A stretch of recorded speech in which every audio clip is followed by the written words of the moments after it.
جول واقف في مرماه، لازم الكره اما تبقى بالونه كده بشكل كبير، ما ينفعش ان انا اخد طولي كده، لازم يبقى قطري، لما اقطع قطري يا عم هو عارف الكلام ده، هو مش قادر. وبعدين يا كابتن هو في حاجه هو مش قادر. ده الشناوي بيعمل احسن من كده بكتير.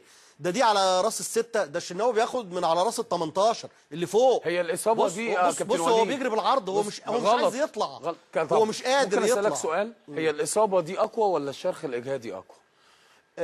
برضو لازم نقر ونعترف ان في اصابات، وانت راجل يعني خبير اصابات وعارف في اصابات مستحيل اكمل معاها. احنا مش عايزين ندخل في النوايا، لكن الشرخ الاجهادي اللي انت بتقول عليه كان بيتعامل معاه الدكتور ايهاب علي، وكان بيتعامل معاه مستر مانويل جوزيه كاحسن ما يكون. الشرخ الاجهادي ده كان عندك، كان عند بركات قبل كده، كان عند نجوم كتير قوي. وللامانه انا عاصرت مستر مانويل جوزيه والدكتور ايهاب علي، وانا وانت كنا قاعدين في اوضه واحده، وانت قعدت مثلا بتاع يجي سنه ما بتتمرنش، بتلعب بس. حتى انا كنت متضايق يعني انا بصحى الساعه 8 الصبح ومستر مانويل كل الفرقه في التمرين، وشادي يريح ليه؟ لان الشرخ ده شرخ بيكبر في وش القدم. هتتمرن هيوسع، مش هتتمرن هيلم، هتيجي على الماتش هتلعب بعديه تريح هيلم، هتتمرن وهكذا. بس ده مش صح، ده لازم يتعالج زي حاله عبد الله السعيد. لكن في الاخر يا كابتن شادي في اصابات ما تقدرش تكمل معاها، ما نقدرش يعني. معلش انا برضو اختلف مع الناس اللي تقول الشناوي خاين والشناوي هو ده كان السؤال في كلمه واحده كابتن. لا الشناوي هرب من المباراه ولا لا حرام. لا ما اقولش كده، انا اقول حاجه تانية. الشناوي بيلعب وهو مش جاهز، مش سليم بنسبه 100%. خطأ مين؟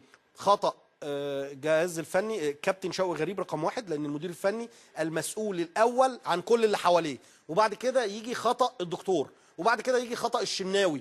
لان انا لو عارف نفسي انا حاسس ان انا مش سليم بنسبه 100%. الدكتور بينفذ تعليمات المدير الفني. ما انا بقول لك، ما انا جبتهم لك اهو بالنسب. ما في نسب يا كابتن شادي.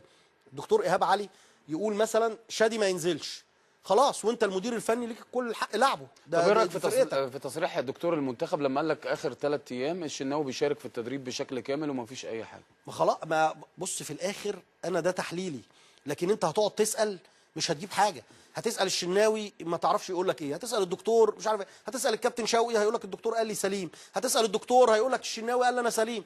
هتوه. هي في مصر محدش بيقول الحقيقه، لكن اللي انا اعرفه انا عندي شواهد كوره واضحه جدا مليون في الميه.